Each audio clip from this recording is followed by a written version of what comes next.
Guys, இன்னைக்கு நாம that winter the wind ப்ளோஸோட அடுத்த பாட்டு தான் பார்க்க போறோம். நான் உன்னை தேடி வந்த போலாம் நீ வரல, இப்ப ஏன் வந்திருக்க அப்படின்னு. இதை கேட்ட லாயர், உன் அண்ணனை நீ தேடிட்டு இருந்தியா அப்படின்னு ஆச்சரியமா கேட்கிறாரு. ஏன்னா அவருக்கு இந்த விஷயம் தெரியாது.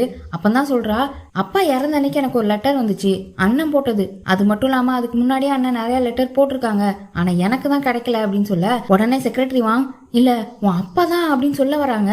அதுக்குள்ள என்ன, அவர் தான் இறந்துட்டார்ல, அவர் வந்து பேசவா போறாரு, எனக்கு கண்ணு தெரியாது, அதனால வந்திருக்கிறது என் அண்ணனா இல்லையான்னு என்னால சொல்ல முடியாது. சரிதானே?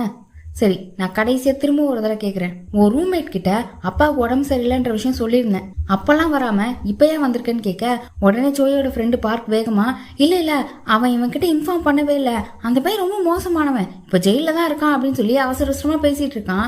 ஆனா சோய் அவனை தடுத்துட்டு, அன்னைக்கு என்ன நடந்திருந்தாலும் அதுக்கு என்ன மன்னிச்சுன்னு சொல்லிட்டு வர, ஆனா அவ இதெல்லாம் ஏத்துக்கிற மாதிரியே இல்ல. அன்னைக்கு உன் காதுக்கு செய்தி வந்துச்சா இல்லையான்றது எனக்கு தெரியாது, ஆனா நீ அதுக்காக வரல, பணம். இப்ப அப்பா இறந்துட்டாரு, நான் மட்டும் தானே இருக்கேன், என்னை ஏமாத்தி ஈஸியா பணத்தை அடிச்சிடலான்னு தானே வந்திருக்க.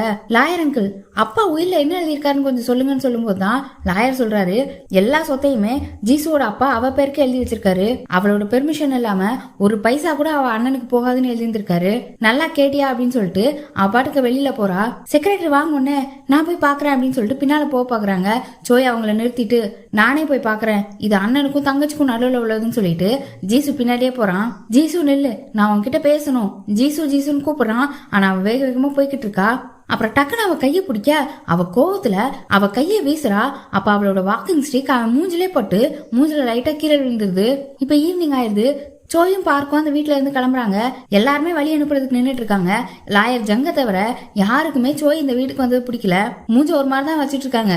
இதுல வேற 3 மாசம் கழிச்சு இட்டாலியில ரெஸ்டாரண்ட் ஓபன் பண்ண போறேன், அது வரைக்கும் நான் இங்கதான் இருக்க போறேன், நாளை கழிச்சு வருவேன் அப்படின்னு சொல்றான். அதோட செக்ரட்டரிய பார்த்து, இன்டைரக்டா அவளுக்கு இங்க என்ன நடந்துச்சு, ஏன் அவ இப்படி இருக்கான்னு எனக்கு தெரியணும், அவ்வளவு பிரைட்டான குழந்தை அவ, ஆனா இப்ப எப்படி இருக்கா, அது மட்டும் இல்லாம நான் அனுப்பின லெட்டர் எதுவுமே அவளுக்கு கிடைக்கல, எல்லாத்தையும் நான் கண்டுபிடிக்க தான் போறேன், வரதான் போறேன்னு சொல்லிட்டு போறான்.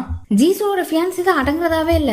லாயர் கிட்ட முத நாள் நீங்க போனப்போ அவன் முகத்துல காயம் இருந்துச்சுன்னு சொன்னீங்கல்ல, ரெஸ்டாரண்ட் ஓபன் பண்ண போறேன்னு சொல்றான், அப்புறம் எப்படி காயம் வந்திருக்கும் அப்படின்னு சொல்ல லாயரும், அவன் இப்ப ரன் பண்ணிட்டு இருக்க ரெஸ்டாரண்ட்ல ஏதோ சண்டை நடந்துச்சான், அதை தீர்த்து வைக்கும் போது அவன் முகத்துல காயம் போட்டுருக்குன்னு சொல்றாரு.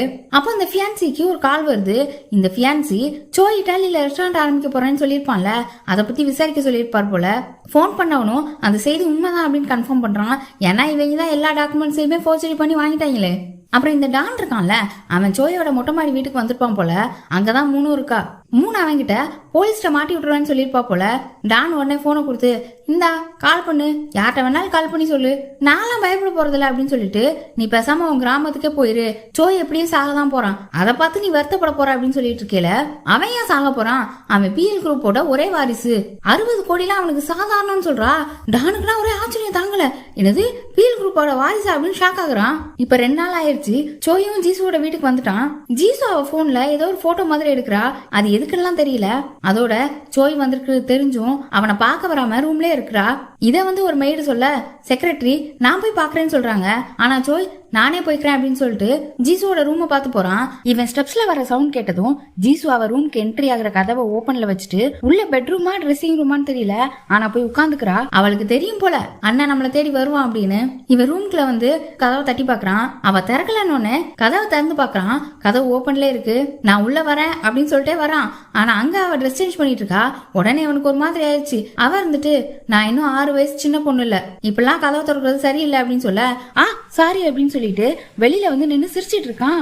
ஏற்கனவே இவன் ஒரு பிளே பாய் கேரக்டர் தான். இப்ப எல்லாருமே சாப்பிடறதுக்கு டேபிள்ல உட்காந்துருக்காங்க.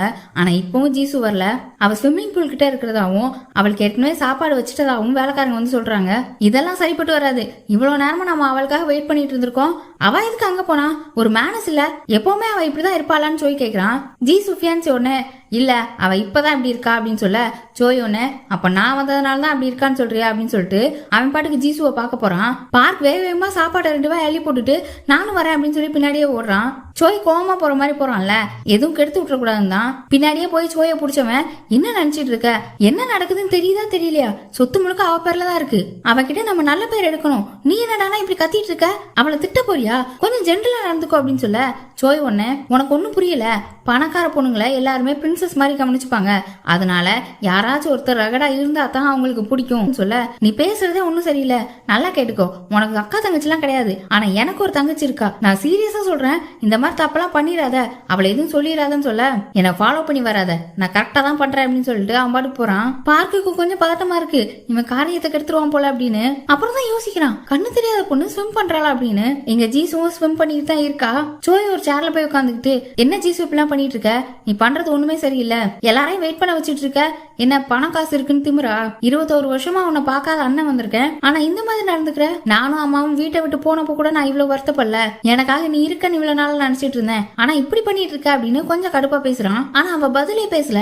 அப்ப என்ன சொன்ன, உனக்கு ஏதாவது தேவைன்னா எடுத்துட்டு போ, ஆனா அது ஒன்னும் அவ்வளவு ஈஸி இல்லைன்னு சொன்ன, உனக்கு பணம் காசுன்னா அவ்வளவு பிடிக்குமா, ஒன்னு சொல்றேன் கேட்டுக்கோ, உன் பேர்ல எல்லா சொத்தும் இருக்குன்னு நினைக்காத, நான் மட்டும் இப்ப கேஸ் கொடுத்தேன் கதையே மாறிடும், ஆனா என்ன, நான் கேஸ் கொடுக்க மாட்டேன், ஏன்னா எனக்கு பணம் தேவையில்ல, எனக்கு ஒரே ஒரு விஷயம் தான், நான் உன்னை 3 மாசம் பாத்துக்கணும், நல்லா பாத்துக்கணும்னு சொல்ல, இப்பதான் அவ பேசவே ஆரம்பிக்கிறா.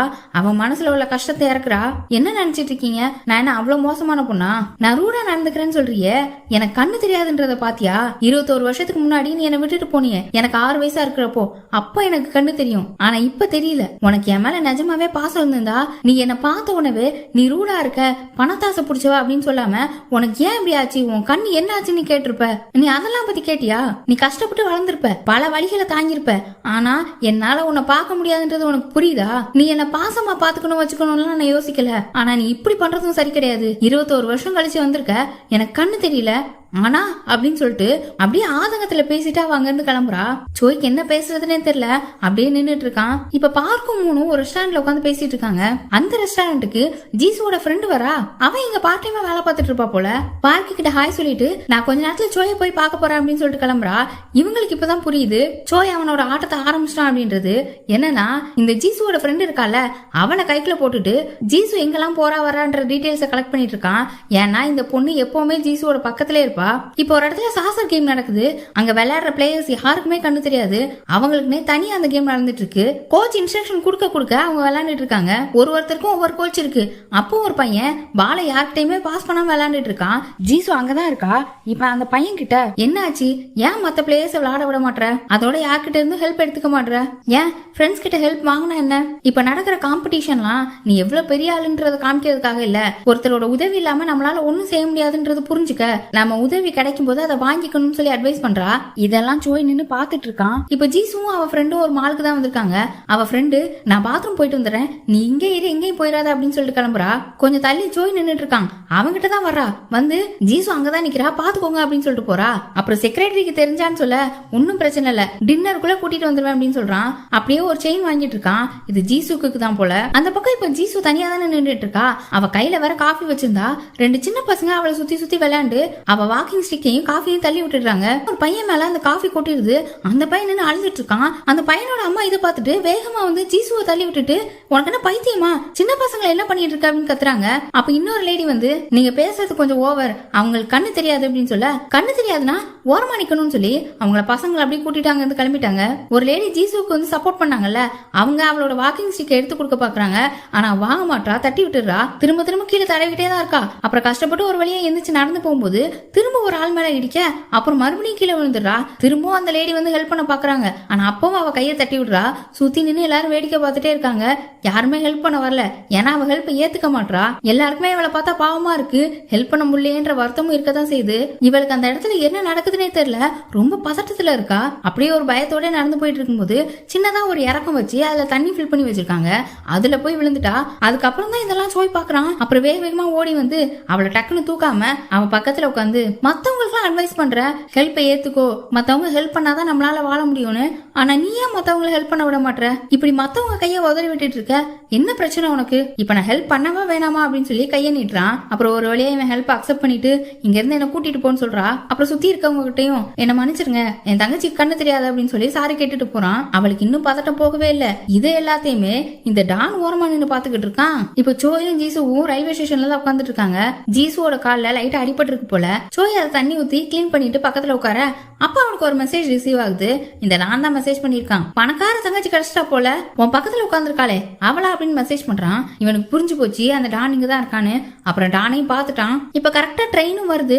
அந்நேரம் டான் திரும்பவும் மெசேஜ் பண்றான். ஆனா அவ செத்துட்டா என்ன நடக்கும்னு யோசிச்சான்னு சொல்லிட்டு இவனை பார்த்து நக்கலா சிரிச்சுட்டு அங்க இருந்து கிளம்புறான். சோய்க்கு புரிஞ்சு போச்சு இவ செத்துட்டா சொத்தெல்லாம் அண்ணனுக்கு தான் வரும்னு. இவளும் அந்நேரம் என்ன சொல்றான்னு பார்த்தா, நீ என் பணத்துக்காக தான் வந்திருக்க அப்படின்னா ஒரே ஒரு வழிதான் இருக்கு. அங்க ட்ரெயின் வந்துகிட்டு இருக்குல்ல, என்ன புடிச்சு தள்ளி விட்டுரு. நான் செத்துட்டேன்னா சொத்தெல்லாம் உனக்கு தானே அப்படின்றா. இந்த சோய் பயபிளையும் வில்லத்தனமா பாக்குறான். அவன் மனசுல அது சரின்னு ஓடுதா இல்லையான்னு தெரியல. அது மட்டும் இல்லாம ட்ரெயின் பக்கத்துல வர வர ஜீசுவும் ட்ரெயினை நோக்கி போய்கிட்டு இருக்கா. கரெக்டா ட்ரெயின் பக்கத்துல வந்துருச்சு. ஜீசு இன்னும் ஒரு ஸ்டெப் எடுத்து வச்சானா போச்சு, அவ்வளவுதான். அண்ணனும் ஜோய் மனசு எப்படி மாறுச்சுன்னு தெரியல, டக்குன்னு அவளை புடிச்சிட்டான். இனி அடுத்தடுத்து என்ன நடக்க போகுதுன்றத அடுத்த வீடியோல பார்க்கலாம். நம்ம சேனலை இன்னும் நீங்க சப்ஸ்கிரைப் பண்ணாம இருந்தா சப்ஸ்கிரைப் பண்ணிருங்க. அப்படியே வீடியோ பிடிச்சிருந்தா லைக் பண்ணி ஷேர் பண்ணிருங்க. Bye by.